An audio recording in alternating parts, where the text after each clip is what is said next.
Thank you. Thank you so much.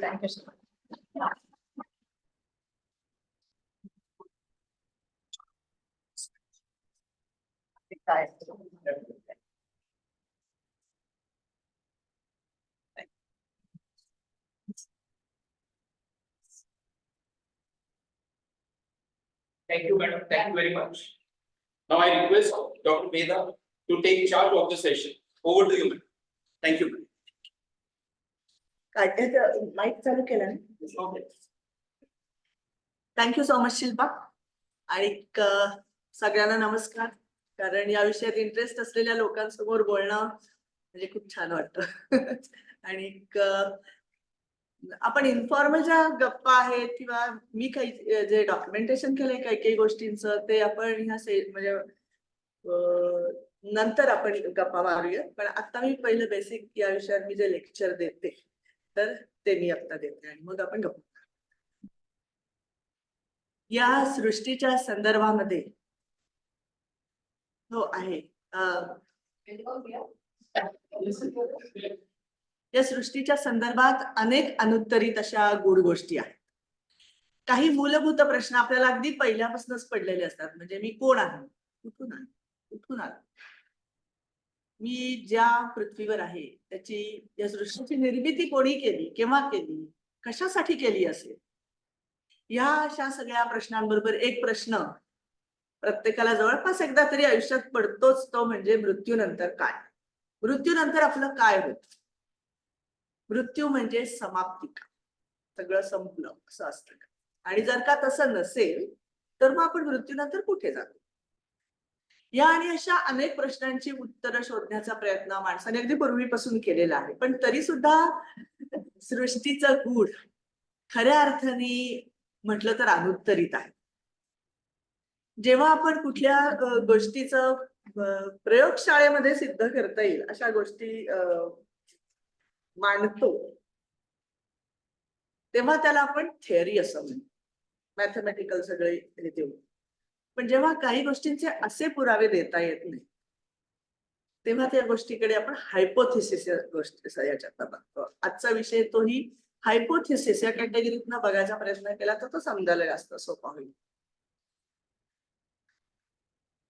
मृत्यू म्हणजे समाप्ती नाही असं आपल्या तर सगळ्या धर्मग्रंथांमध्ये सांगितलेलं आहेच. पण त्याचबरोबर अनात्मवादी असलेला बुद्ध धर्म सुद्धा, त्या बुद्ध धर्माचा बेसच आहे पुनर्जन्म. किंवा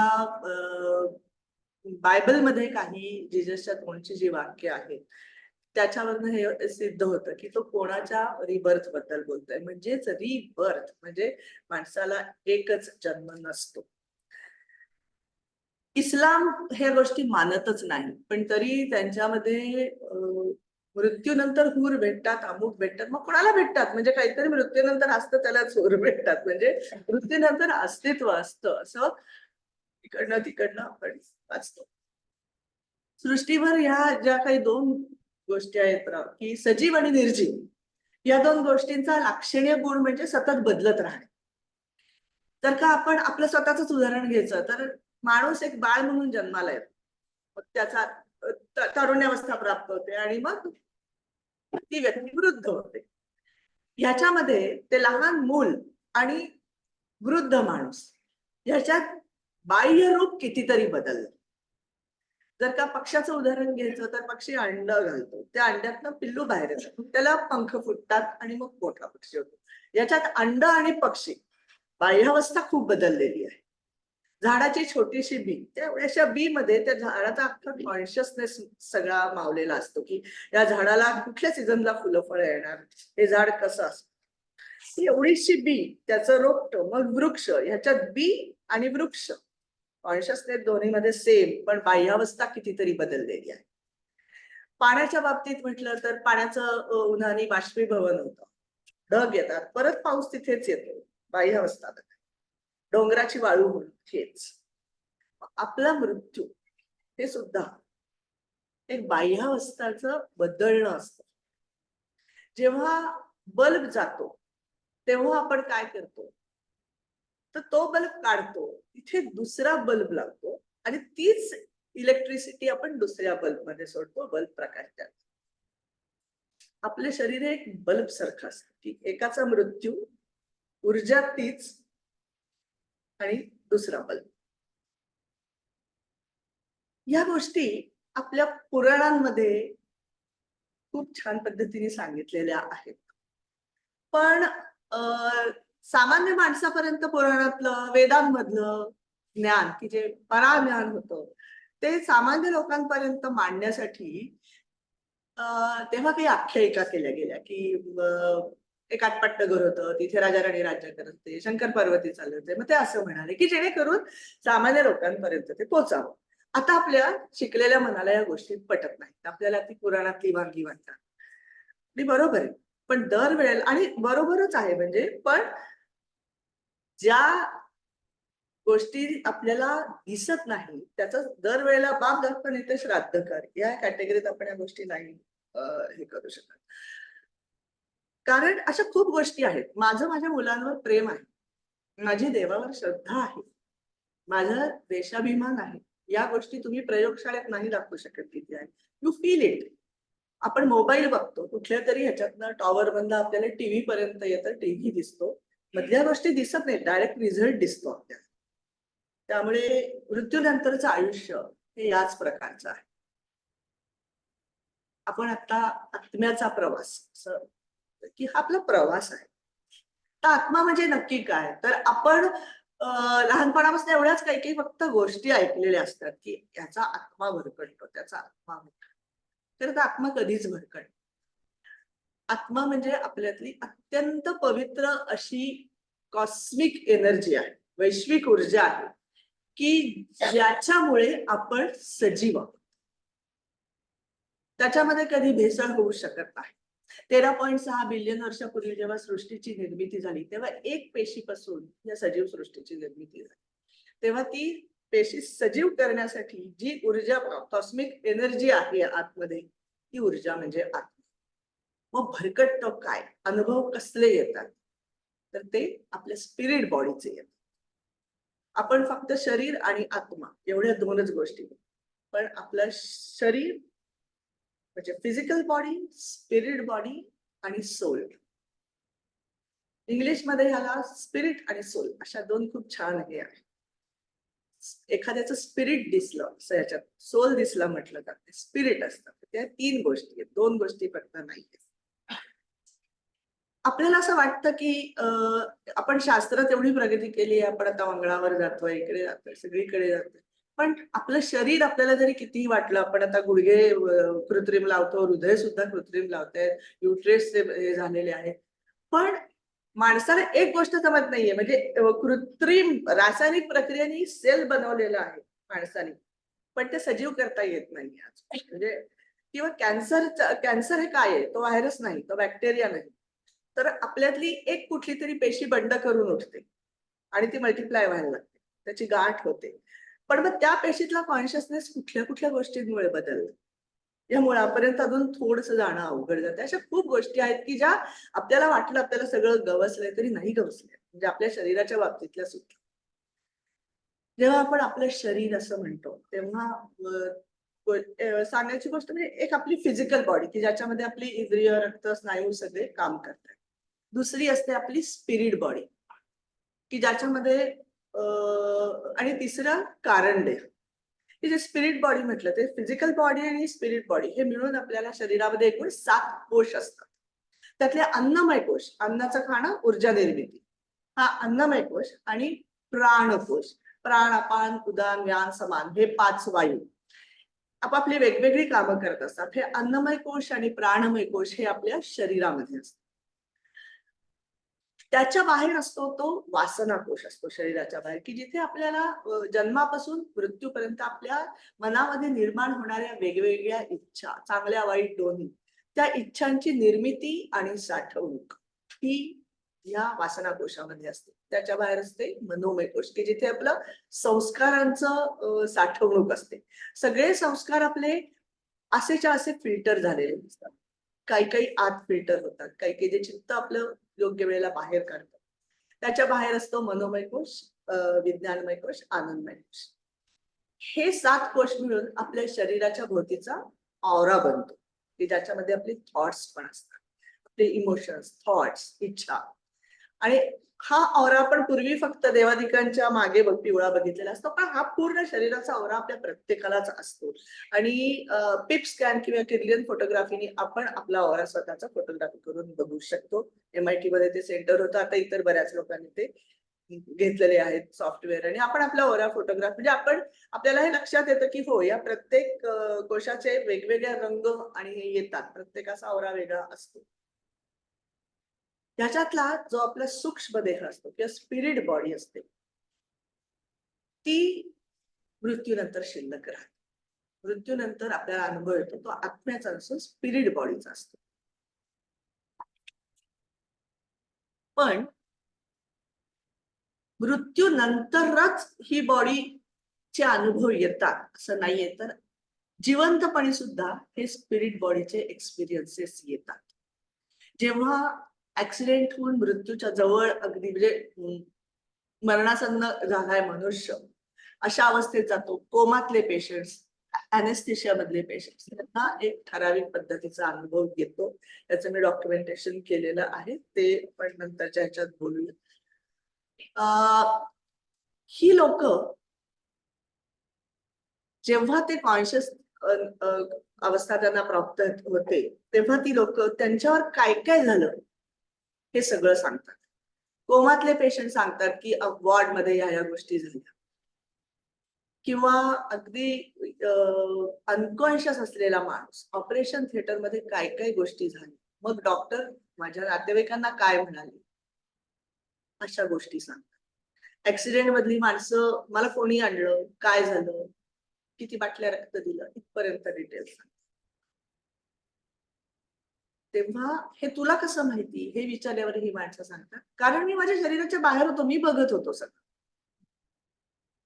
हे अनुभव आपण वाचलेलेही असतात की मी बघत होतो हे सगळं.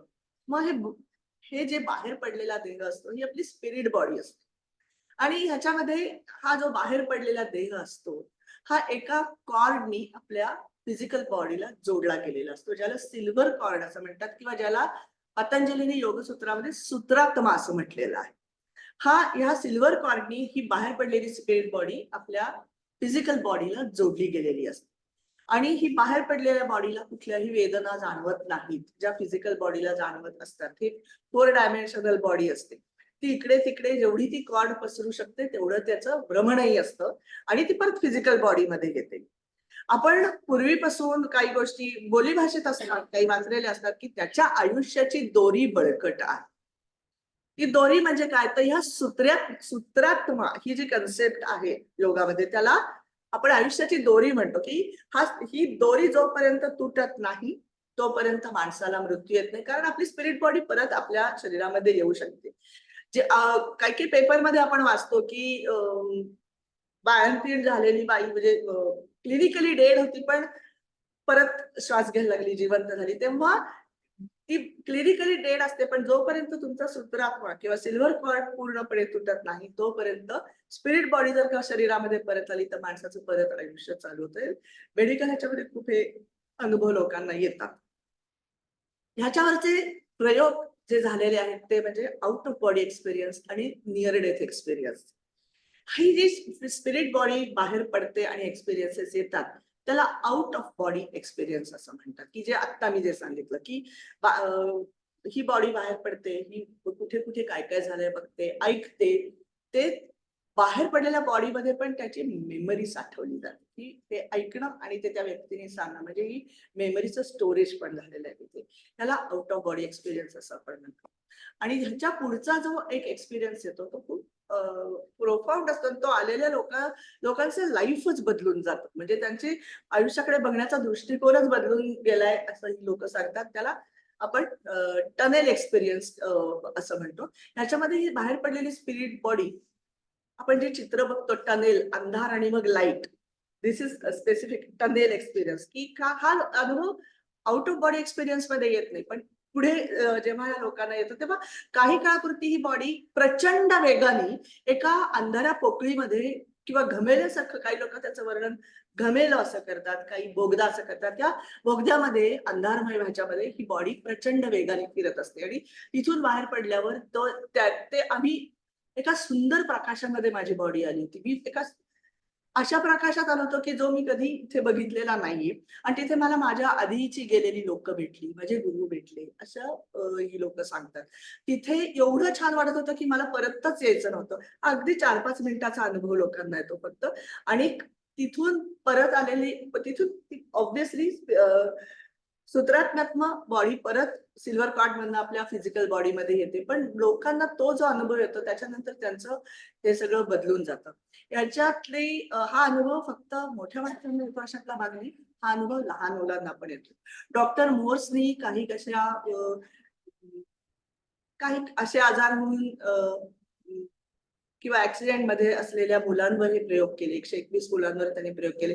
त्यातल्या काही मुलांनी ह्या गोष्टी सांगितल्या की मला लाईट दिसत होती, आकाश पिवळं होतं. मग त्यांना जेव्हा खडू पेन्सिली दिल्या तेव्हा त्यांनी चित्र काढले. त्यांनी त्यांची घरं खाली दाखवली आहेत, मित्र खाली दाखवले. टिपिकल मुलं काढतात तशी काड्यांची चित्र. आणि त्यांचं शरीर आकाशात काळा पट्टा त्याच्या बाहेर येत आहे किंवा ढगावर तो बसलाय. या पद्धतीची चित्र मुलांनी काढली. ती त्यांची एक्सप्रेशन ती म्हणजे त्यांना सांगता येत नाही, पण त्या लाईट बद्दल किंवा त्या टनेल बद्दल त्यांनी चित्राच्या स्वरूपात काही मुलांनी काढून दाखवलं होतं. हा अनुभव आंधळ्या लोकांना सुद्धा येतो. काही काही जन्मांधळ्यांनी सुद्धा ऑपरेशन थिएटर्सची वर्णनं केलेली आहेत. तेव्हा मग दिसलं कशाला, तर मला दिसत होतं.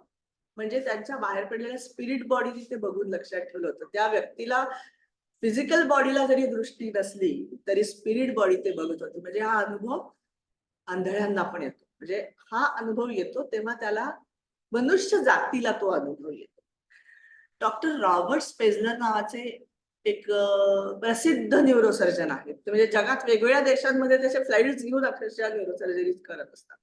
तर त्यांच्या पामेला रेनॉल्ड नावाच्या एका पेशंटचा एक अनुभव खूप मेडिकल ह्याच्यामध्ये गाजला होता. त्याच्यावर लोकांनी बरंच काम केलेलं आहे आणि ह्याच्यावर खूपच काम भारताबाहेर तो खूपच चालू आहे. पण इथल्या डॉक्टरांनी पण मी केलेलं आहे. तर त्याच्या काही काही पेशंट्सला येतात अनुभव, ते आपण नंतर बोलूया. या पामेलाला अॅनॉरिझमची सर्जरी होती. म्हणजे मेंदूमध्ये एक बबल येतो आणि त्याला क्लिपिंग करायचं असतं. खूप कॉम्प्लिकेटेड सर्जरी असते. पण त्यावेळेला मेंदूकडे होणारा रक्त पुरवठा थांबवावा लागतो थोड्या काळाने. हृदय कृत्रिम ह्याच्यावर घ्यायला लागतं. म्हणजे आपण म्हणतो की हृदयात भावना असतात किंवा हे, तर तसं नसतं. त्या कुठे असतात एक्झॅक्टली आपल्याला माहिती नाहीये. भीती किंवा भावना मग लक्षात कोण राहतं, मेमरी एक्झॅक्टली कुठे असते. कारण मेंदू हृदय दोन्ही काम न करतानाही ज्या गोष्टी लक्षात राहतात ते काय असतं हे एक मोठं प्रश्नचिन्ह आहे. त्या पामेलाची जेव्हा कवटी कापली क्लिपिंगसाठी, तिने त्या सॉचं वर्णन केलं. तिने तिच्या हार्ट सर्जरीमध्ये ज्या तिच्या कार्डिओलॉजिस्ट होत्या त्या बाईंनी स्पेजलर यांना तिच्या आर्टिस्ट विषयी काय सांगितलं हे सगळं तिने सांगितलं. तिला टनेल एक्सपिरियन्स आला, तिथले तिने एक्सपिरियन्सेस सांगितले आणि तिने इतर ज्या काही गोष्टी सांगितल्या थिएटर मधल्या त्या मेडिकल त्याचे जे नोंदी होत्या त्याच्याशी इतक्या मिळत्या जुळत्या होत्या की ह्या इतक्या डीप अॅनेस्थेशिया मधल्या बाईंनी ही डिटेल्स सांगितली कशी. तर तिने ऍज युजल तिला near death experience, out of body experience आला होता. तर तिची जी डिटेल्स आहेत हा एक खूप चर्चेचा विषय झाला होता मेडिकल फील्डमध्ये की ओके, म्हणजे पेशंट्सला हे खरंच या लेवलचे पण एक्सपिरियन्सेस येतात की हा आउट ऑफ बॉडी एक्सपिरियन्स असतो. आणि हीच आपली जी बॉडी असते तीच मृत्यूनंतर शिल्लक राहते की जिचे आपल्याला अनुभव येतात. कुठल्या कुठल्या गोष्टी हे सिद्ध करतात की ही आपली स्पिरिट बॉडी मृत्यूनंतर असते. त्या काही काही आपण गोष्टी बघूया. त्यातली सगळ्यात पहिली गोष्ट की जी ऐकल्यावर हसायला येईल, पण येस त्याच्यापासून सुरुवात करायला पाहिजे, ते म्हणजे प्लॅनचेट. आपल्यापैकी काही लोकांनी प्लॅनचेट केलेलं असतं की कोणाचं लग्न कोणाशी होईल, मला मार्क किती मिळतील, असे भविष्य कथनासाठी की जे कधीही करू नये असं लोक सांगतात. कारण तुम्ही वेगळ्या डायमेन्शनच्या सोलला विनाकारण बोलवत असता की जे बरोबर नाहीये. तो सोल येईल याची पण खात्री नाही. तो सोल प्रोटेक्टेड असेल असं पण नाही. त्या सोलचा कॉन्शियसनेस काय लेवलचा असेल तो तुम्हाला त्रासदायक ठरू शकेल का माहित नसताना लोक हे करतात. पण प्लॅनचेटची सुरुवात कशी झाली? ऑजा बोर्डची मेनली, ते एक छोटीशी गोष्ट. लंडनमध्ये एका गावामध्ये एका दाराच्या बाहेर टकटक व्हायची. दाराच्या बाहेर कोणी नसायचं. जेव्हा शेजारच्या घरातल्या एकानं सांगितलं की हा होतंय आमच्याकडे, एकदा शेजारी आलेले असताना दारावर टकटक झाली. दाराच्या बाहेर कोणी नव्हतं. तेव्हा त्यांची मुलगी आणि ते शेजारी त्यांनी दारापाशी जाऊन सांगितलं की दाराबाहेर कोणतरी आहे. जर का खरंच कोणी असेल तर आम्ही आतनं अल्फाबेट्स म्हणतो. तुझ्या नावाचा अल्फाबेट आल्यावर दारावर टोला दे. आणि ती जी अल्फाबेट्स गोळा केली तर तिथे त्या एरियामध्ये बन्स विकणाऱ्या एका फेरीवाल्याचे नाव होतं ते. वर्षानुवर्ष की ज्याचा खून झाला होता तिथे चौकामध्ये. म्हणजे काहीतरी कारणाने तो कनेक्ट व्हायचा प्रयत्न करत होता. हे जेव्हा पेपरमध्ये छापून आलं तेव्हा लोकांनी अच्छा मग जर का गेलेली व्यक्ती हे एक्सपिरियन्सेस देते तर मग ती नक्की कुठे असते, तिचं काय चालू असतं किंवा ती तिथे का असते, मग सगळेच असतात का का काहीकच असतात, हे जाणून घेण्यासाठी ओझा बोर्डची निर्मिती केली की त्यांनी त्याचे रिप्लाईज द्याले. मग त्याचा आपल्यासारखे लोक सर्रास उपयोग करायला लागले की जे करू ना.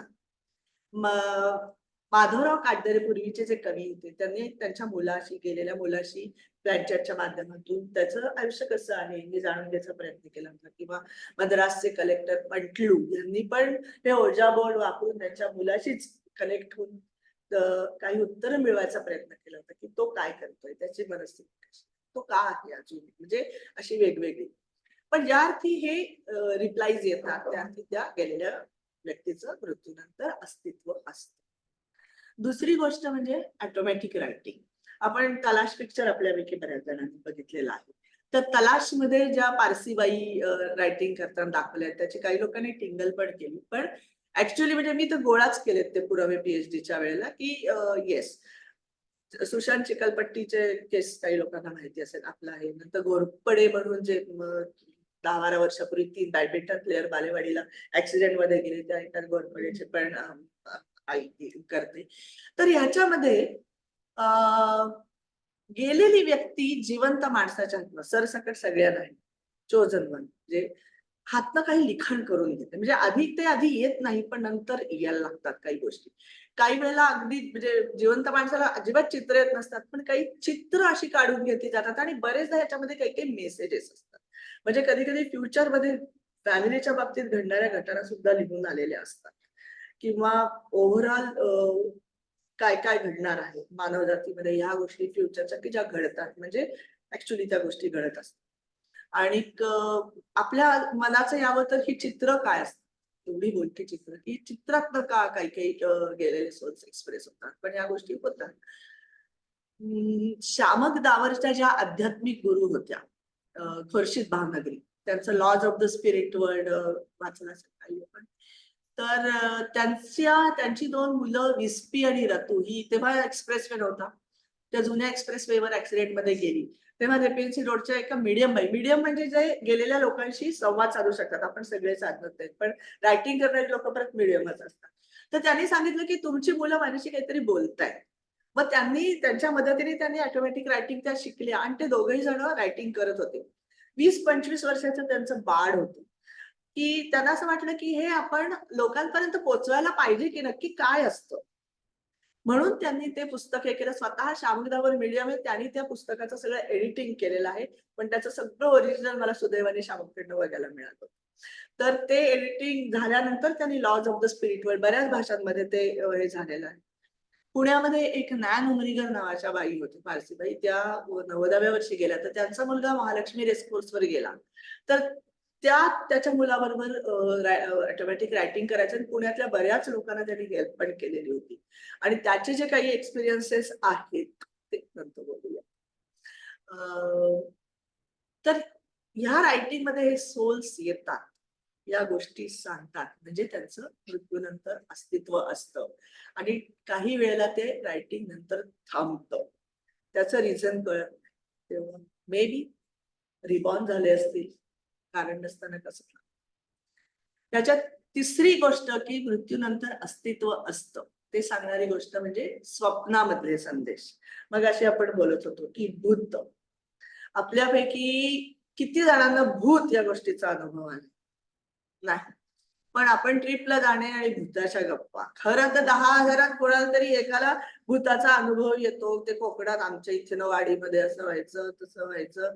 वास्तविक बघता आपल्यापैकी कोणालाही, आणि भूत म्हणजे बाई ते पछाडणार, छातीवर बसणार, अरे पण आपल्या गेलेले जे सोल्स आहेत की ज्यांचं अस्तित्व आहे ती भूतच आहेत आणि ते आपली स्पिरिट गाईड म्हणून काम करतायत. आपल्या प्रत्येकाला स्पिरिट गाईड आहे. आपल्याला खूपदा काही आपल्याला वाटतं की कोणतरी मला गाईड करतंय. आपले गेलेले सोल्स येतात स्वप्नामध्ये, काही काही सांगतात, योग्य सल्ला देतात. म्हणजे हे आपले मार्गदर्शक जीवात्मे असतात. मग त्यालाही तुम्ही भूत म्हणून नेगेटिव्ह शिक्का त्याच्यावर मारणार का? तर नाही. खरंच किती जणांना भूताचा अनुभव येईल? गेलेल्या सगळ्यासोबत भूत याच कॅटेगरीमध्ये असतात. पण हा विचारच करत नाही आपण की नाही, दे आर गायडिंग अस. महाकवी डांटे जे होते, फ्रेंच कवी, ते जेव्हा गेले तेव्हा त्यांचे शेवटचे जे खंड होते डिवाइन कॉमेडीचे, ते सापडत नव्हते. तेव्हा त्यांचा धाकटा मुलगा जेकब, त्याला स्वप्नामध्ये डांटे आले आणि ते राहत असलेल्या घराकडे ते त्याला हात धरून घेऊन गेले, बेडरूम मध्ये घेऊन गेले.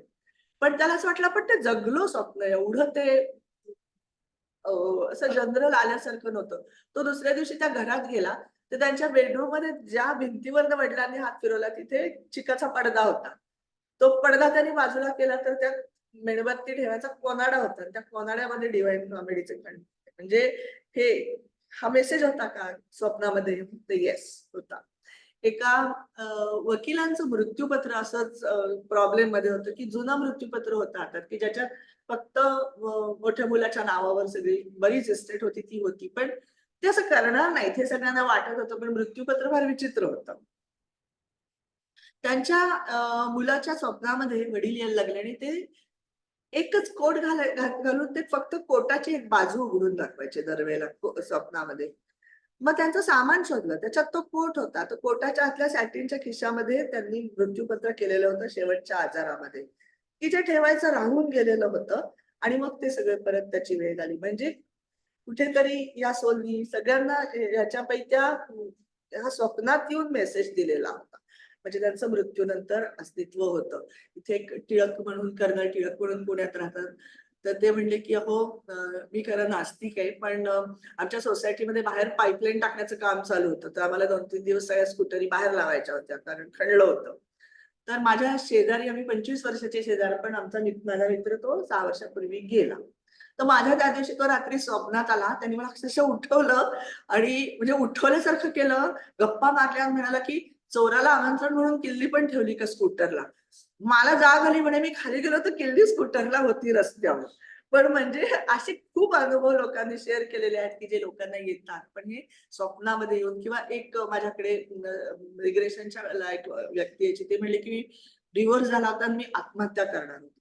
आणि मी एकदा प्रयत्न पण केला होता. पण माझ्या ऑस्ट्रेलियामध्ये जो भाऊ असतो त्याला त्याच्या स्वप्नात आई आली होती आणि आईनी त्याला सांगितलं की हा काहीतरी संकटात आहे, बघ जमलं तर मदत कर त्याला. तर त्यांनी वडिलांना फोन केला तर वडील म्हणले हो तो परत असं बोलतो की मला जगायचं नाही, काय नोकरी गेली आणि त्याची परत.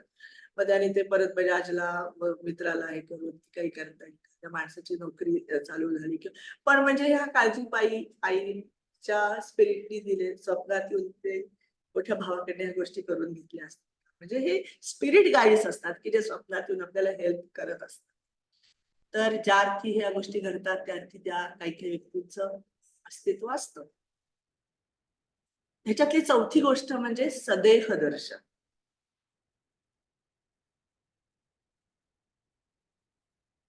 काही वेळेला आपल्या समोर गेलेल्या व्यक्ती प्रकट होतात. काही वेळेला अर्धवट आपल्याला काही दिसतं.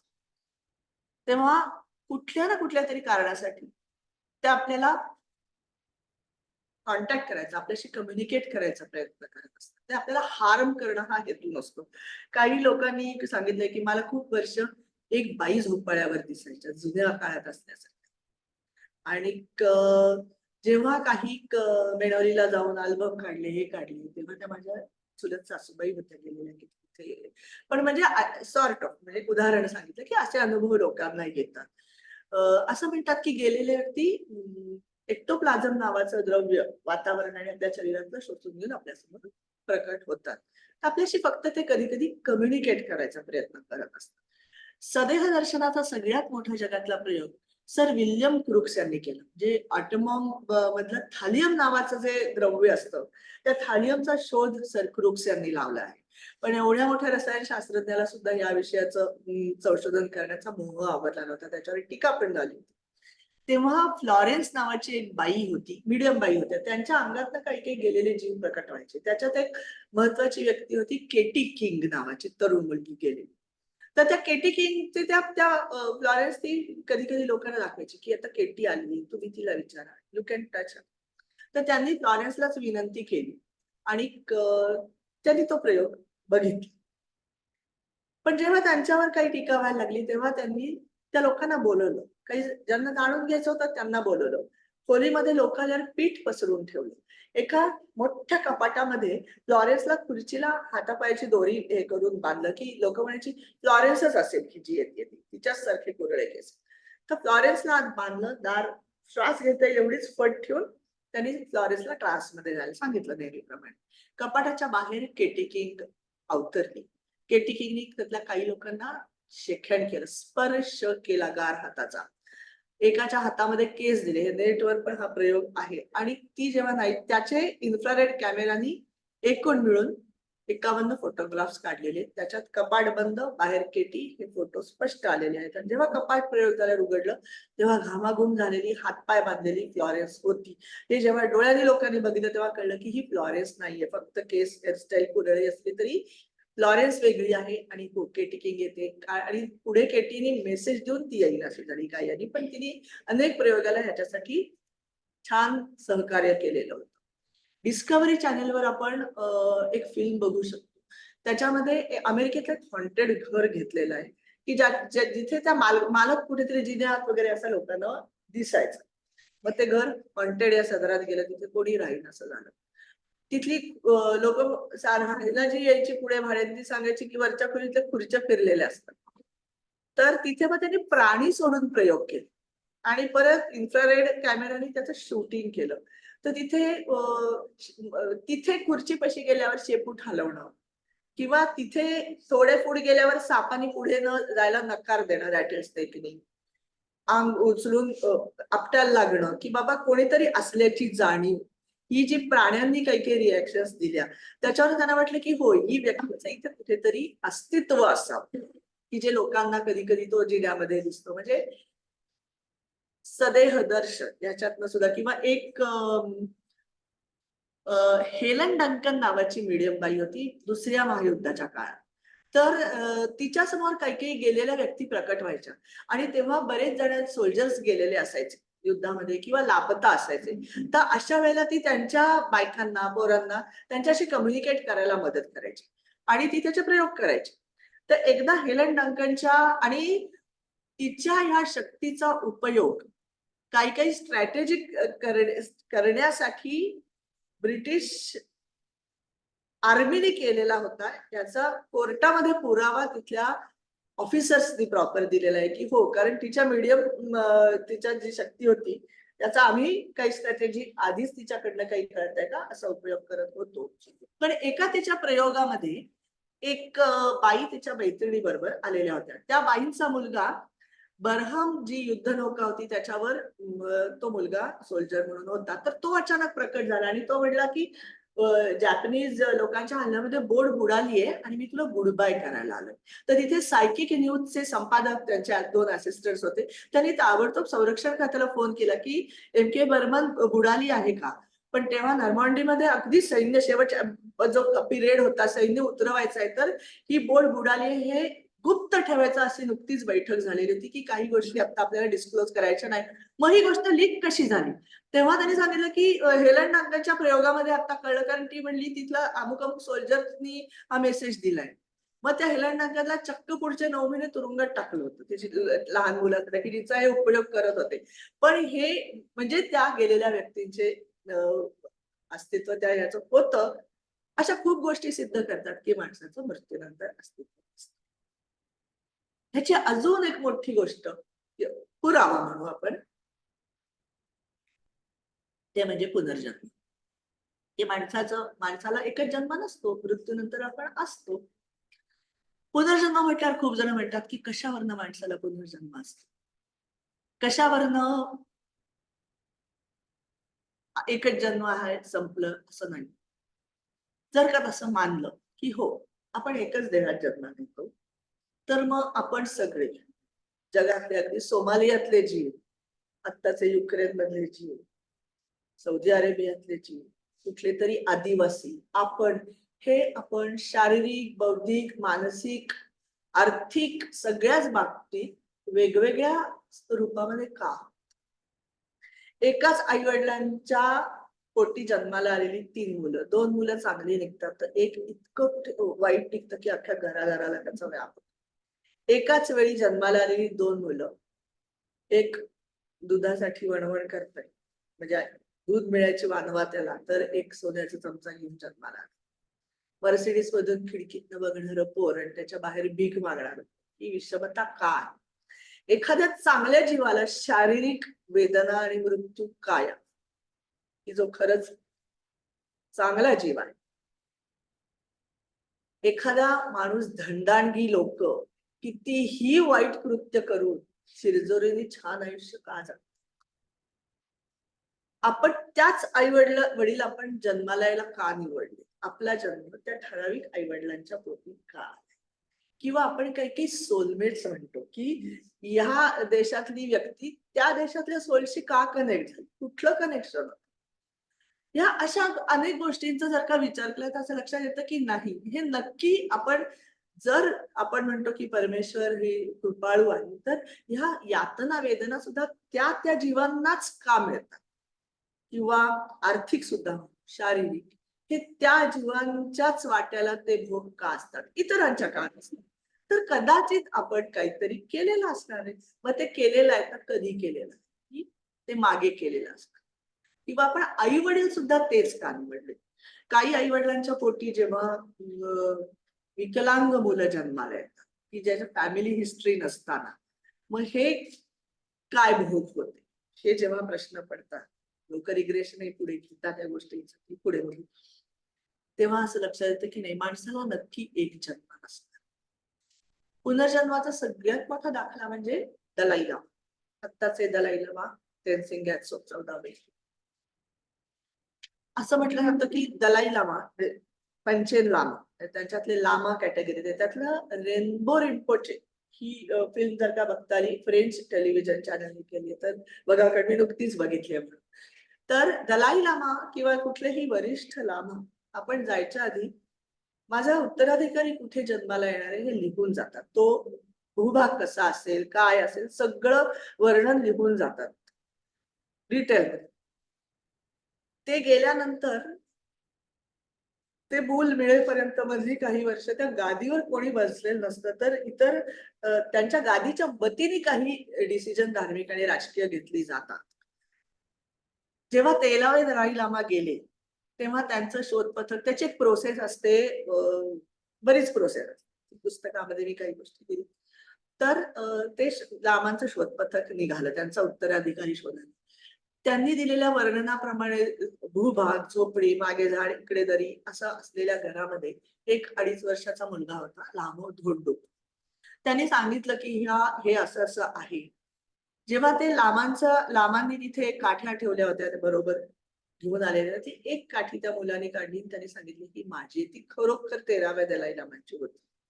त्याच्यानंतर त्यांनी काही अशा गोष्टी केल्या, लोकांची नावं घेतली. 2.5 वर्षाचं मुलगा, जेव्हा त्यांनी त्याच्यासमोर काही वस्तू पसरल्या होत्या की तुला हवे ते घे, तर त्यांनी गोळ्या चॉकलेट सुद्धा च्या आधी त्यांनी एक पोथी घेतली, कमंडलू घेतलं, कफनी घेतली, जपाची माळ घेतली. पण ह्या गोष्टी त्यांनी ज्या गोष्टी काढल्या त्या गोष्टी फक्त 13व्या लामांच्या होत्या. ह्या काही गोष्टी बघितल्यावर त्यांनी त्याला ल्हासाला यायला निमंत्रित केलं. त्याबरोबर इतरही मुलं आली होती, पण तेव्हा चायनीज ऑलरेडी ल्हासापर्यंत पोहोचलेले होते. तेव्हा तिथल्या मापू फांग नावाच्या गव्हर्नरला त्यांनी नावाने हाक मारली आणि ते खुर्चीमध्ये अशा पद्धतीने बसले की मी येतो. म्हणजे ह्या मुलाला कुठल्या तरी चायनीजची नावं माहिती असायची किंवा तिथल्या इतर काही लामांना त्यांनी अरेतुरेमध्ये हाक मारली, तर हे शक्यच नव्हतं. तेव्हा त्यांना लक्षात आलं की नाही, की हे आपले गुरु परत हा पुनर्जन्म आहे. त्यामुळे दलाई लामांची केस रेनबो रिंपोचे जरूर बघा तुम्ही. त्याच्यामध्ये तर खूपच म्हणजे त्यात त्यांनी सांगितलं होतं की रेनबो कसं दिसेल, तर ते कुठेतरी नेपाळमध्ये जे मिळाले त्याच्यावर तेव्हा सुद्धा त्या जन्माच्या वेळेला काही झालं होतं का? नाही, विशेष काही नाही, पण रेनबो आलं होतं त्या दिवशी, एवढंच आठवतं. आणि परत त्याला गादीवर बसवले तेव्हा तर तुम्ही ते बघा तुम्ही फिल्म, की दलाई लामांच्या हे पुनर्जन्माचा खूप मोठा दाखला आहे असं पण म्हणतो. दिल्लीमध्ये एक गोपाळ नावाचा मुलगा होता, म्हणजे इयान स्टीव्हन्सन नावाचे जे एक व्यक्ती होत्या, त्या माणसांनी पुनर्जन्मावरचं सगळ्यात मोठं संशोधन 40 वर्ष जगामध्ये केलेलं आहे. त्यांनी वेगवेगळ्या देशांमध्ये आपले ग्रुप्स नेमलेले होते. भारतामध्ये डॉक्टर बॅनर्जी त्यांच्या वतीने काम बघायचे. खूप वेळेला असं होतं की लहान मुलं काही काही बोलतात, रेफरन्स लागत नाही. काही काही वेळेला वेगळ्याच भाषेत बोलतात. म्हणजे अमेरिकेतला तर एक किस्सा आहे की इटालियन आई वडील आणि मुलगा काहीतरी बोलतोय, काय बोलतोय लक्षात येत नाही. रेकॉर्ड केलं, भाषा तज्ञाची मदत घेतली, तेव्हा ते म्हणले की ही इंडियन लँग्वेज आहे, संस्कृत, पण ती आपल्या तिथे प्रचलित नाहीये, तिथे बोली भाषा नाहीये. हा मुलगा 5 वर्षाचा संस्कृत कुठलं बोलतोय, मग हा काय बोलतोय, हे रेकॉर्ड करून जेव्हा केलं तेव्हा तो म्हणायचा की माझं ऋषिकेशच्या तिथे माझा आश्रम होता आणि अमेरिकेतली माणसं माझ्याकडे शिकायला आली होती वेदा संदर्भात, आणि तेव्हा ते ह्या 2 ठिकाणांचा उल्लेख करायचे आणि ती बघायची माझी इच्छा आहे, तर मला ती दाखवा. त्यातलं एक हे झाल्यावर दुसऱ्याच्या ते मूल गेलं काहीतरी हार्टचा प्रॉब्लेम येऊन, पण may be he was contented की जे मला बघायचं ते बघून झालंय. म्हणजे डेथ सुद्धा त्याच्याशी इतकी विचित्र होती की आपल्या इथे दिल्लीमध्ये गोपाळ नावाचा एक मुलगा होता, 3.5 वर्षाचं मुलगा. ते सांगायचं की मी मथुरेमध्ये होतो, माझी कंपनी होती सुखसारक नावाची औषध बनवण्याची, माझ्या भावाने माझा खून केला. तर 3.5 वर्षाचं आपलं मूल खून आणि हे भाषा बोलते, हे आई वडिलांना खरंच खूप विचित्र गोष्ट असते. जेव्हा ही गोष्ट ते इकडे तिकडे सांगायचे, नातेवाईकांना सांगायचे, ही गोष्ट डॉक्टर बॅनर्जींपर्यंत पोहोचली. आणि वेगवेगळ्या देशांमध्ये ना ही लोक प्रॉपर पोलिसांची पण मदत घ्यायची की ओके, हे डॉक्युमेंटेशन आहे का की या व्यक्तीचा खून झाला होता किंवा हे असं असं झालं.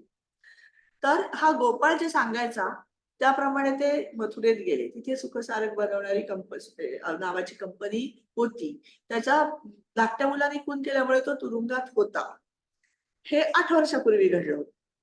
जेव्हा त्या मुलाला घेऊन बॅनर्जींचे ग्रुप तिथे गेला, तेव्हा तो घरभर फिरला, इथे अमुक होतं, तिथे तमुक होतं, आणि त्यांनी सांगितलं की इकडनं कर्ज घेतलं होतं ना त्याच्यावरनं भांडण. तर हे एवढ्या 3.5 वर्षाच्या मुलांना नाही कळू शकत एवढं कर्ज किंवा ही लँग्वेज. पण एवढी डिटेल्स ही कुठलं तरी सांगतात. म्हणजे ही पुनर्जन्म असतो. पुनर्जन्माच्या अशा खूपच आहेत. ॲन फ्रँक जी होती, ॲन फ्रँक्स डायरी आपण वाचलेली, तर ॲन बार्बो नावाची जी मुलगी जन्माला आली होती झेक रिपब्लिकमध्ये, तर तिने तर मोठी झाल्यावर ती ॲन फ्रँकच्या घरामध्ये गेली, तेव्हा तिने घरामध्ये इकडे फ्रेम्स होत्या, इकडचा जिना कुठे गेला, इतकी डिटेल सांगितली की हो रिनोव्हेशनच्या वेळेला हे काढलं, ते काढलं, ते काढलं. पण with she was Anne Frank. किंवा एक पायलटची केस खूप गाजलेली होती 3 वर्षाच्या मुलाची. तो सांगायचा की हा माझा को पायलट होता आणि जपानी लोकांच्या ह्याच्यामध्ये माझं विमान पडलं, माझं नाव अमुक होतं. मग सगळं ते शोधलं, तेव्हा ते दोघांची तशी तशी नावं, ते विमान पडलं होतं, त्या विमानाचं मॉडेल सांगायचा. खाली जेव्हा सांगायचं की नाही हे पेट्रोलचा टँक नाही, इथनं बॉम्ब सोडला जायचा वगैरे, तो रात्री घाबरून उठायचा. बॉम्ब पडतोय, आग लागली, विमान पेटलं, अशा वेळवाकडं तो बोलायचा. आणि हे सगळं त्यांनी शोधून काढलं की हो ऍक्च्युअली या गोष्टी तो सांगतो त्या घडल्या होत्या. याच नावाचा त्याचा को पायलट होता, याच मॉडेलचं विमान होतं. म्हणजे खूप गोष्टी आहेत की ज्या सिद्ध करतात की पुनर्जन्म असतो. पण ज्या अर्थी पुनर्जन्म असतो त्या अर्थी एकच देह आला, माणूस संपला, अस्तित्व संपलं असं नाहीये. तर माणसाला पुढे पुनर्जन्म असतो. आपल्याला पुनर्जन्म असतो, पुढचा जन्म असतो, मागचा जन्म असतो, अनेक जन्म असतात. हे सिद्ध करणारी गोष्ट म्हणजे past life regression. Doctor Brian Weiss यांचं many lives many masters, one soul many lives हे लोक वाचतात आणि रिग्रेशन करायचं असं म्हणतात. वास्तविक बघता त्या कॅथरीनला बरेच प्रॉब्लेम्स होते आणि तिने 80 सेशन्स घेतले, तेव्हा तिला ते जन्म दिसले. लोकांना असं वाटतं पण बटन दाबल्यासारखं सबकॉन्शियस माइंड पर्यंत जावं आणि भराभरा माझे जन्म होत नाही. फोर्सफुल आणि विनाकारण रिग्रेशन करू नये. कशाला तुम्ही सबकॉन्शियसला विनाकारण हात घालायचा. पण रिग्रेशन मध्ये आपले जे मागच्या जन्मात घडलेल्या घटना असतात, म्हणजे काही अननॅचरल डेथ, नंतर काही आघात झालेले असतात शारीरिक अथवा मानसिक, ज्या खूप डीप फिल्टर होऊन बसलेल्या गोष्टी असतात. आपल्याला अनेक गोष्टींची विनाकारण भीती असते. काही माणसं आपल्याला विनाकारण आवडत नाही, म्हणजे पटूच शकत नाही. काही माणसांची वेवलेंथ खूप छान जमते, काही त्याच्यासाठी धडपड करावी लागत नाही. किंवा काही आजार असतात की ज्याची कारण कळत असतात की हा आजार काय काय होतंय नक्की. या काही काही गोष्टींची मुळं सबकॉन्शियस माइंड मध्ये दडलेली असतात, ती रिग्रेशन मध्ये बाहेर घेतात. इथले एक पुण्यातली फक्त केस सांगते. हैदराबादहून इथल्या IT सेक्टरमध्ये हिंजवडीला काम करायला आलेली मुलगी होती. तिला ड्रायव्हिंग करायची भीती वाटायला लागली. तर इथे भीती वाटायची, इतर काही प्रॉब्लेम्स येतात, मला समथिंग इज नॉट राईट. तेव्हा तिने रिग्रेशन घेतलं आणि तिला दुसऱ्या तिसऱ्या सेशन मध्ये तिला तिचा पुण्यातलाच एक पास्ट बर्थ दिसला होता की ती एका ख्रिश्चन फॅमिलीमध्ये जन्माला आली होती आणि फियाट मधनं तिचे वडील तिला सोडायचे आणि शाळेतनं परत घेऊन यायचे कॅम्प मधले. आणि ती एकदा शाळेतनं घेऊन येत असताना नाचत होती, वडील म्हणत होते शांत बस, तेव्हा सायकलवाला एक समोर आला आणि ही तिला वाटलं काहीतरी झालं, तो गाडी खाली गेला. ती एवढ्या जोरात दार उघडून बाहेर गेली, हायपर होती, की मागणं येणाऱ्या वाहनाची धडक बसून ती मुलगी गेली. पण तिने तिची शाळा, तिचे आई वडील त्याची इतकी डिटेल सांगितली तिला. आपण रिग्रेशन घेतो तेव्हा तुम्हालाही ते माहिती असतं, पण थेरपिस्ट लिहून घेत असतो. ती 4-6 महिन्यांनी तिने ते शाळा बघितली, ते आई घर शोधून काढलं. ते आता म्हातारे झालेले आई वडील, त्यांनी अल्बम आणला, त्यांनी ते दाखवलं की मुलगी गेली. ती म्हणली की मी नाचत होते, मी ओरडत होते आणि मी बाहेर गेले. तर ते म्हणले की ते दुःख आहे, कारण गप्प बस म्हणत होतो, परत तिचा आवाजच आला नाही मला. म्हणजे एवढी डिटेल्स त्यांनी सांगितली. ती इथे होती तोपर्यंत त्याच्याकडे जायची की वेगळ्या स्वरूपामध्ये, पण आपल्याला परत मिळाली. अशी रिग्रेशन मधले काही काही लोकांचे थरारक अनुभव आहेत. एक पुण्यातली सेलिब्रिटी, त्यांनी कॅनडामध्ये जाऊन रिग्रेशन घेतलं होतं आणि त्याची सीडी त्यांना दिलेली होती थेरपिस्टनी करून. तर ती व्यक्ती म्हणली की मला अजिबात त्यांच्या ऍक्सेंट मध्ये इंग्लिश बोलता येत नाही, पण मी बोलत होतो ब्रिटिश ऍक्सेंट मध्ये इंग्लिश त्या रिग्रेशन मध्ये. ते जामनगरला गेले, कारण मी ब्रिटिश ऑफिसर होतो. ते जामनगरला गेले, ब्रिज बघितला, हे बघितलं, जे काही बघितलं होतं ते. पण इतक्या वर्षापूर्वीच ते ऍक्च्युली जाऊन तो मनुष्य बघून आला की इथे जुनं पोस्ट ऑफिस होतं ब्रिटिशांचं. म्हणजे त्यांनी जे जे काय बघितलेलं होतं ते की हो मी कसं काय बोललो ही भाषा ह्याच्यामध्ये. तर तो खरंच त्या मेमरीमध्ये पूर्ण गेलेला होता आणि तो म्हणून तो बोलत होता. आणि सीडी केलेली, म्हणजे असं पण नाही की त्या थेरपिस्टनी, चांगली गोष्ट आहे की सीडी जर का दिली तर तुमच्याकडे प्रूफ राहतं एक्झॅक्टली की तुम्ही काय बोलला, काय तुम्ही सांगितलं आहे थेरपिस्टला. पण ज्या अर्थी याच्यामध्ये आपण आपले पास्ट लाईफ बघू शकतो. काही लोकांना काही लोकांचे आजार दिसतात. एक असं संधिवाताने अंग आखडलेल्या व्यक्ती बाईंना ते अनैसर्गिक मृत्यू बघितला होता कपारीमध्ये अडकून त्यांचा, की जिथे कोणाच्या लक्षात आलं नाही, देह कुठल्या जुन्या काळातला की, आणि तो तसाच राहिला. जेव्हा त्यांनी ते बघितलं तेव्हा हळूहळू त्यांचा 50% आजार बरा झाला, की मोकळं झालं ते. आपण अडकलो आहोत, बॉडी आपली हे फिलिंग घेऊन ती व्यक्ती गेली असेल तर ते सबकॉन्शियस माइंड मधनं आत्ताच्या बॉडी फॉर्म मधनं ते बाहेर घेत होतं. ते जे काय भीती बसलेली असेल किंवा हे, तर ते बाहेर येणं आवश्यक असतं. त्यामुळे अशा गोष्टींसाठी जर का रिग्रेशन घेतलं तर त्याचा काही वेळेला बऱ्यापैकी उपयोग होऊ शकतो. पण हे सगळे प्रूफ्स आहेत की आपल्याला एकच लाईफ, आपण अनेक मागचे जन्म पण जगून आलेलो आहोत, पुढेही जगणार. मग मृत्यूनंतर नेमकं काय होतं? तर मी आता हिंदू फिलॉसॉफी प्रमाणे, कारण प्रत्येक ह्याच्यात त्याची नावं वेगळी आहेत. बायबलमध्ये पण त्या स्पियर्सची नावं वेगळी आहेत. आपण आपल्याप्रमाणे बोलूया. की आपण म्हणतो भूलोक, भूवरलोक, स्वर्गलोक, जनलोक, तपलोक, सत्यलोक, मेन 7, त्याच्याही पुढचे उच्च 9 अशी लोक आहेत किंवा तल, वितल, सुतल, तलातल, रसातल, पाताल, कनिष्ठ लोक आहेत. असं म्हणतात की हे असं आणि असं नाहीये, तर तिथली व्हायब्रेशनल फ्रिक्वेन्सी वेगळी असते. म्हणून त्याच्यावरनं उच्च किंवा नीच असं ठरतं. आपला जेव्हा मृत्यू होतो तेव्हा आपली फिजिकल बॉडी नाश, स्पिरिट बॉडी बाहेर येते. एकदा सिल्वर कॉर्ड तुटल्यानंतर हा देह परत आत येऊ शकत नाही. तेव्हा थोड्या काळ तो बावसळलेला असतो आणि फिरत असतो. त्यामुळे दिवा ठेवणं किंवा या प्रतिकात्मक जे काही विधी आहेत की दिशादर्शक, असे दिशा आपण खरं कोण दर्शवणारे असं वाटतं, पण त्याच्या प्रतिकात्मक ह्या गोष्टी आहेत की ते तिथे तेवढं साधारण त्याचं अस्तित्व असतं, कारण लगेच त्याला पुढे तो गती मिळेलच असं नाही. तर ह्याच्यानंतर जेव्हा तो तेव्हा बाहेर पडलेला जीवात्मा पुढे जातो तेव्हा त्याचे तो भुवर लोकामध्ये येतो. भूलोकाच्या वर. भुवर लोकामध्ये तो आपल्या शरीराच्या बाहेरचा वासना कोश घेऊन गेलेला असतो, म्हणजे जिथे आपल्या इच्छा, आकांक्षा यांची साठवणूक झालेली असते. तिथे हे स्पिरिट गाईड्स, आपल्या प्रत्येकाला स्पिरिट गाईड्स असतात. ते स्पिरिट गाईड्स त्याची क्लिन्झिंग प्रोसेस होते असतात की, आणि त्याच्यानंतर एकदा त्याची क्लिन्झिंग प्रोसेस तिथे झाली की त्याची रवानगी त्याच्यावरच्या स्वर्गलोकामध्ये होते. स्वर्गलोकाचे कनिष्ठ स्वर्गलोक आणि ज्येष्ठ स्वर्गलोक असे 2 टप्पे आहेत.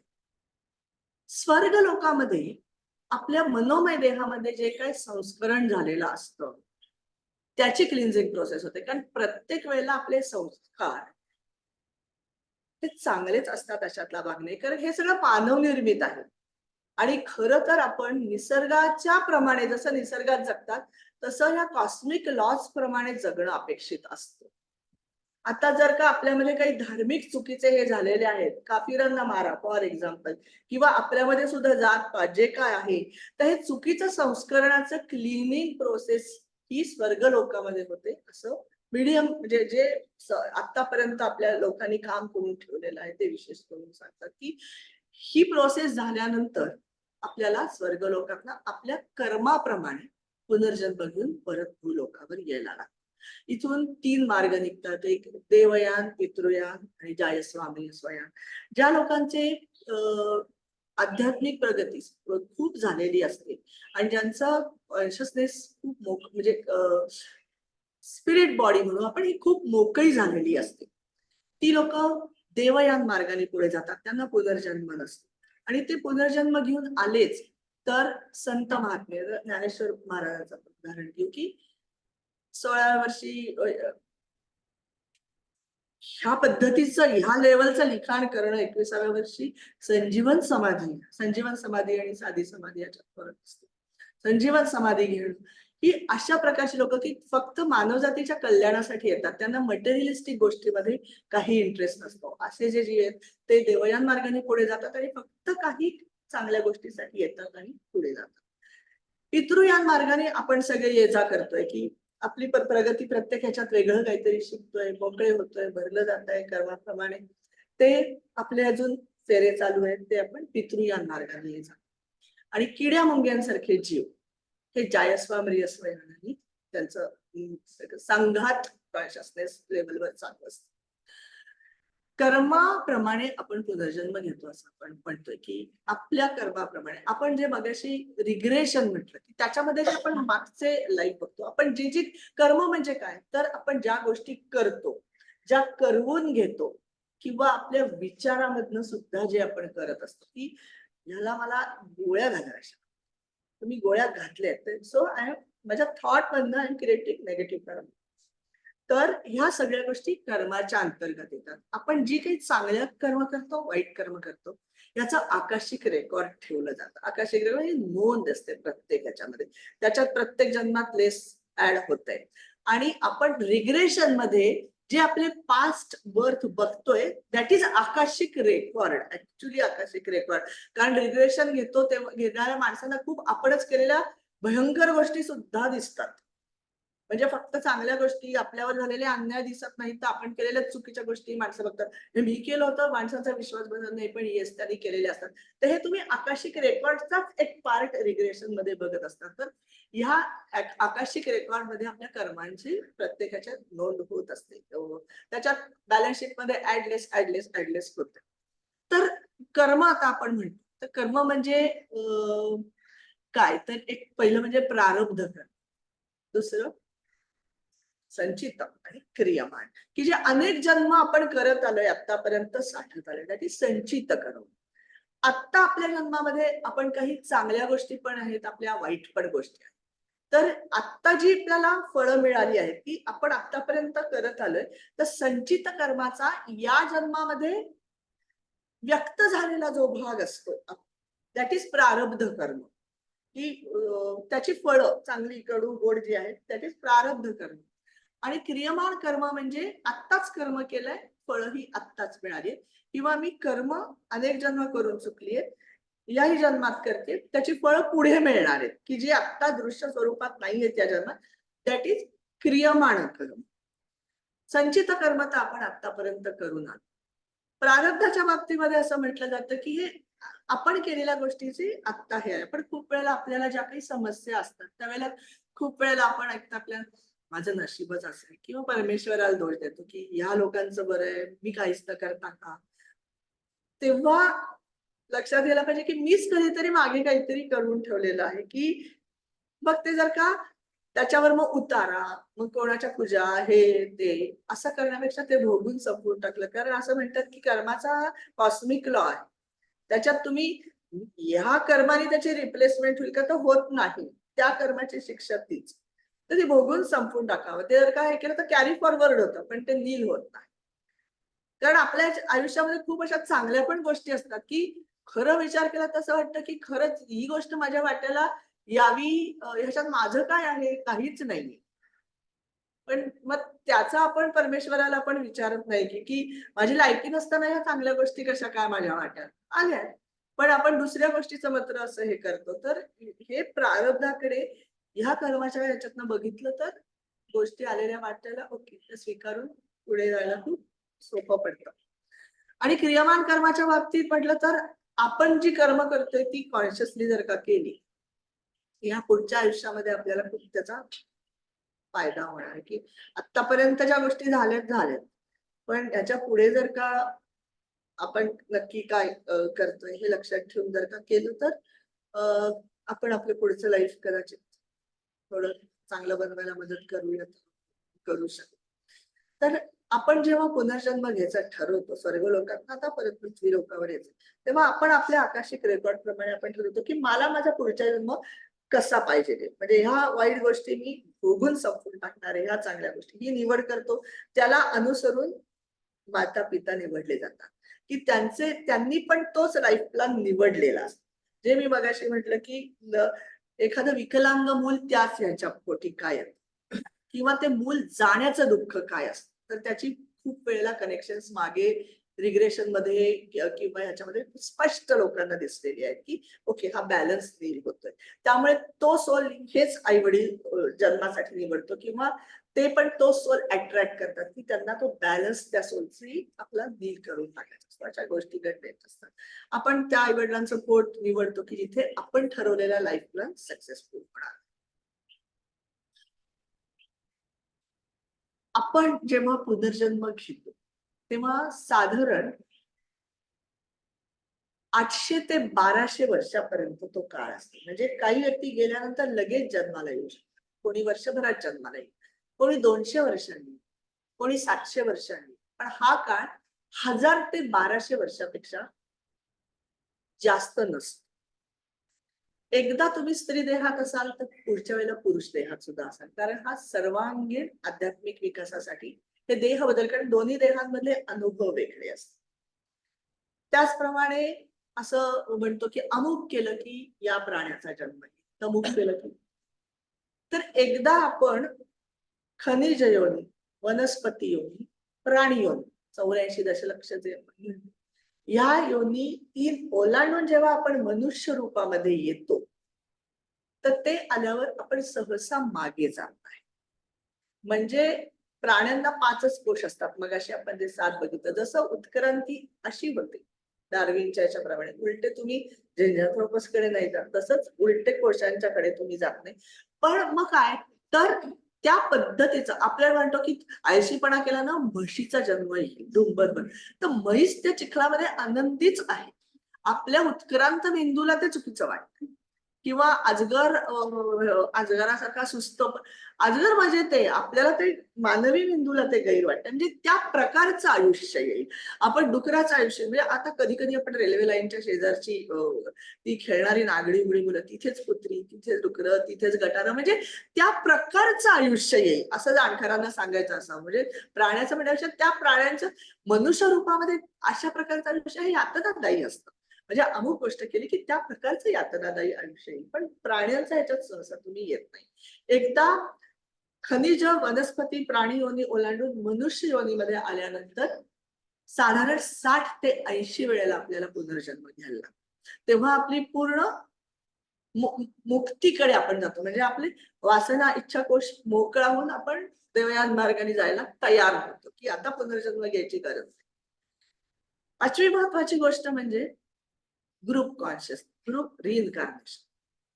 आपण सगळे समूहाने रिइन्कार्नेट होत असतो.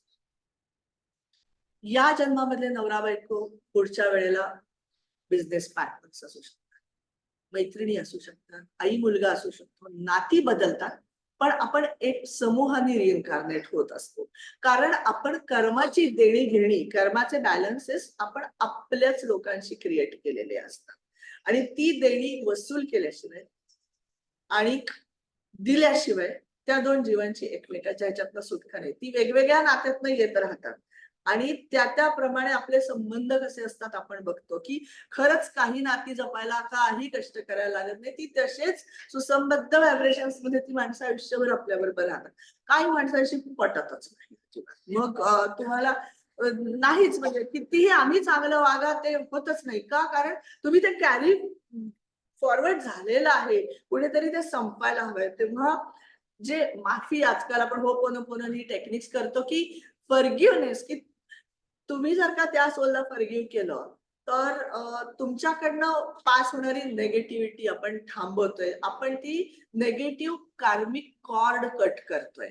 ती कट केली तर लोकांना असे खरंच एक्सपिरियन्सेस येतात 6-8 महिन्यांनी, काय झालं माहित नाही, हो मी हे केलं पण आता ती नीट वाटते किंवा नीट वाटते. तर हो, तर तुमच्याकडनं ती नेगेटिव्ह वाईब्स असतात, दिसत नसल्या तरी व्हायब्रेशन्स 2 ह्याच्यामध्ये पास होत आहेत. तर तुमच्याकडनं आपण कट करा. म्हणून जे फॉरगिव्हनेसचं जे म्हणतात की येस, की त्याच्यामुळे खूप गोष्टी सुसह्य व्हायला मदत होते. कारण तो बॅलन्स नाही झाल्याशिवाय आपण नाही हे करू शकत. आपल्याला आयुष्यात असे पण अनुभव येतात की कुठेतरी एखादी व्यक्ती भेटते, आपल्याला मदत करून जाते. ती पुढची वर्ष आयुष्यभर भेटत नाही ती कधी आपल्याला. पण त्यावेळेला ती त्या व्यक्तीने जे काही केलेलं असतं ते काय माहिती देवासारखी भेटली ती व्यक्ती. ते कुठलं तरी देणं त्या व्यक्तीने, किंवा असं आपण कोणाला तसे भेटलेलं असो, किंवा काही व्यक्ती उगाच आपल्याला टांग लढवून जाते आणि त्याच्यानंतर पुढचा अनंत काळ आपल्याला त्रास होतो. तेव्हा की काय काय झालं असेल एक्झॅक्टली, मे बी माझं कार्मिक देणं असेल त्या व्यक्तीशी, देणं तीळ तांदूळ देऊन झाले. या पद्धतीने जर का बघितलं तर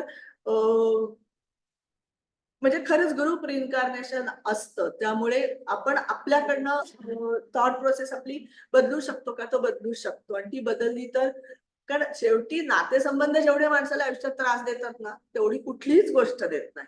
आणि ते जर शांतीने जगायचं असेल तर ग्रुप रिइन्कार्नेशन आणि बॅलन्स नील करणं या गोष्टी फॉरगिव्हनेस ही खूप महत्वाची गोष्ट आहे. मग अशा पद्धतीने आपण सगळे पुढे पुढे पुनर्जन्म घेत आपली आध्यात्मिक प्रगती करत, बॅलन्स नील करत पुढे चाललो आहोत.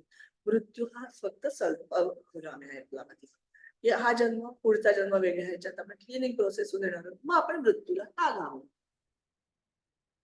कारण आपल्यातलं ऊर्जा जी आहे, कॉस्मिक ऊर्जा, तीच आपल्याला पुढच्या देहात मिळणार आहे. म्हणजे विवेकानंद जसं म्हणाले होते की एका माठामध्ये समजा समुद्रातलं पाणी भरलं, माठ बांधला, समुद्रात सोडून दिलं. कालांतराने तो माठ समुद्रामध्ये फुटला तर काय होईल की समुद्राचंच पाणी समुद्राच्याच पाण्यात मिसळून जाणार आहे. तर ते वेगळं कुठलंही कळणार नाही.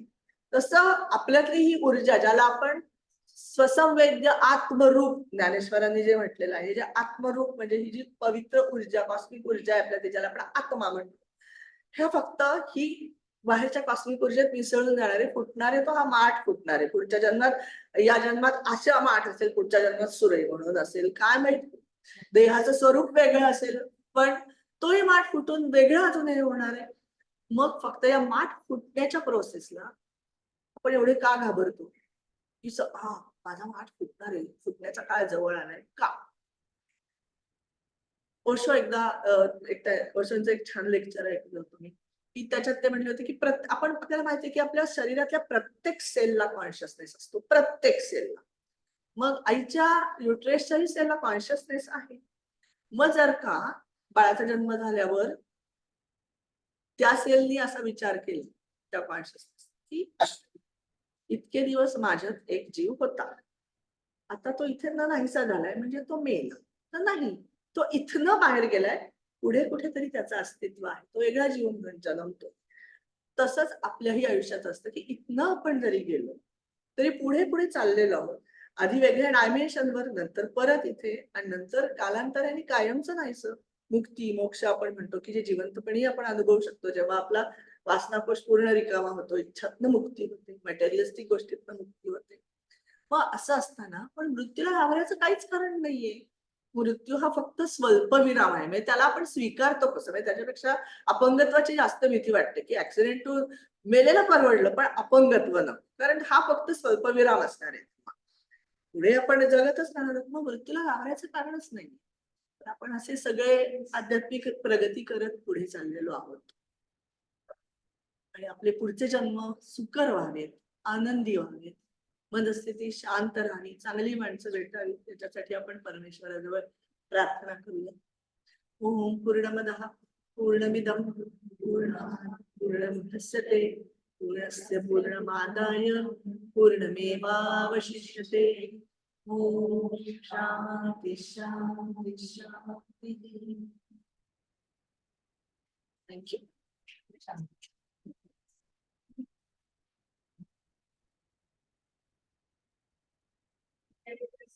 येस.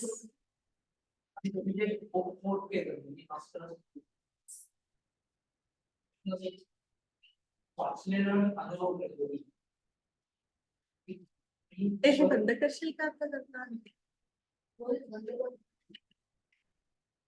म्हणजे गप्पा रेकॉर्ड नाही झालं तरी